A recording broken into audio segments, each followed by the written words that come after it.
be zooming into USC at Purdue. Yes, not a game that I think a lot of people have been paying attention to, and I kind of understand that. Not a lot of hope in Purdue, especially with a new regime there for the staff.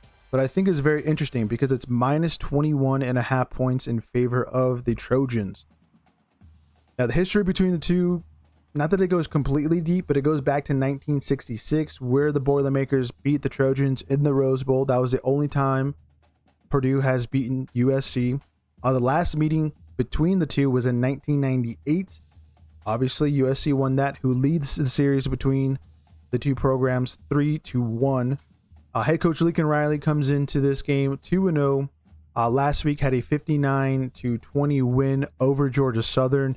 73-13 over Missouri State. They scored the most points of any program in week one there. And then head coach Barry Odom, who comes over from UNLV. He's had stints at some other places like Missouri, his alma mater.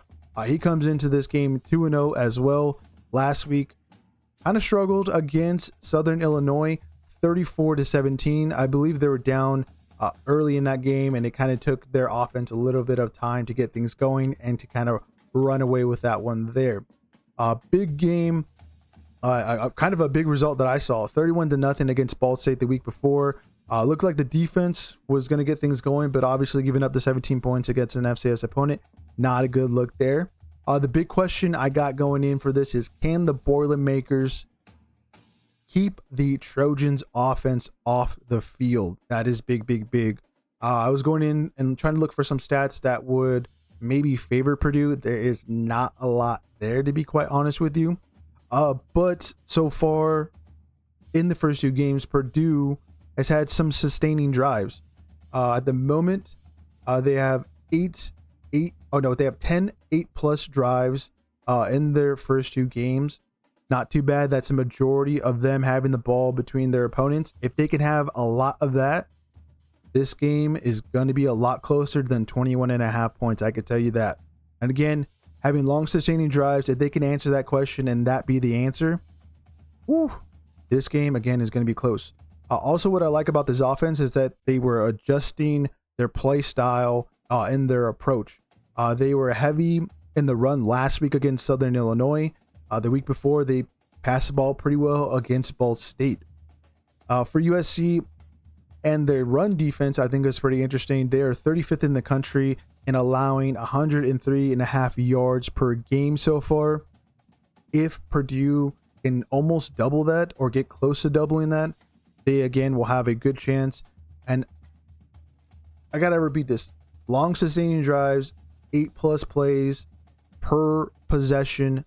Things are going to be rolling for the Boilermakers. But you guys, the only thing that USC has to really worry about in this game is beating themselves. The last two games hasn't been the prettiest in terms of penalties. Last week, they had 8 penalties for 93 yards against Georgia Southern. The week before, they had 5 penalties for 45 yards against Missouri State. USC has also only turned the ball over twice. 2 fumbles and no interceptions, which is not a good thing, I think, for Purdue, because they have 0 interceptions so far. And if you add last year's interceptions, it's only 4. And 3 of those, the guy that got them for the Boilermakers isn't even with the program.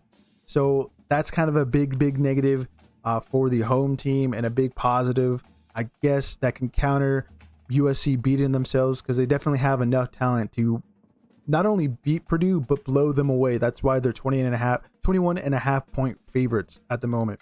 I think one interesting thing to bring up for this game is the time of day. When I was going through and, just watching highlights of the two teams and their first two opponents, Purdue had some missed passes because of the sun. This stadium, it looks to be an east-west stadium, and the kickoff is at 2:30. So maybe there's going to be some issues with the sun. The issue, I think, for the Ball State game was more of an earlier kickoff time. This is a little bit later than from that time, technically, but still, it might be an issue because of the way the stadium is structured.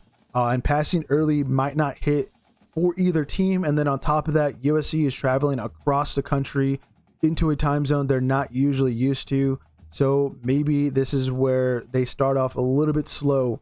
But this game will also come down to, again, Purdue having long sustaining drives and USC adjusting to their early game woes if they do have them. I think this team is really good in adjusting what they need to do and kind of exploiting after they find the weaknesses of their opponents.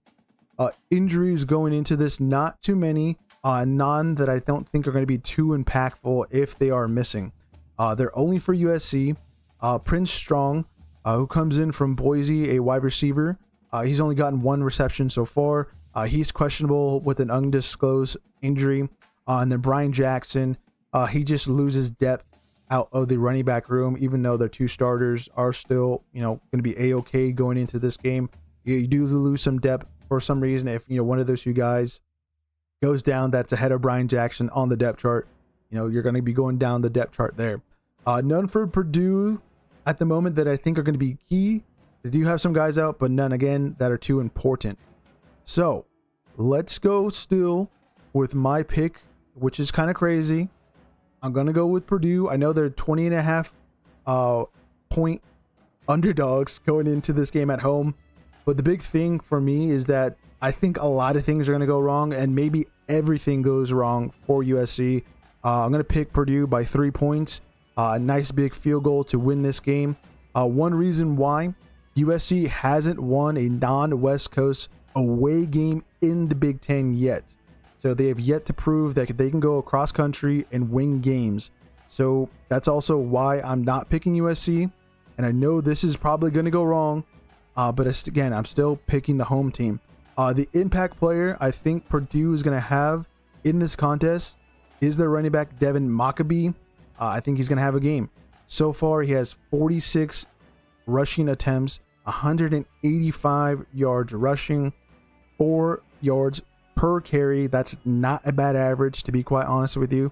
And then on top of that, he hasn't had a run for more than 13 yards. So Maccabee is earning every inch that he can get when he gets that ball handed off to him. So far, 3 rushing touchdowns, 4 receptions through the air for 66 yards. He's averaging 16.5 yards per receptions. That's not too bad. So maybe finding different ways besides handing the ball off to him will be effective in getting Purdue, again, this big upset win, technically, even though neither of these 2 teams are ranked. But again, we're going to go with Purdue because of the fact that USC has yet to win, again, a non-West Coast away game in the Big Ten so far since they've joined the conference. As we zoom out,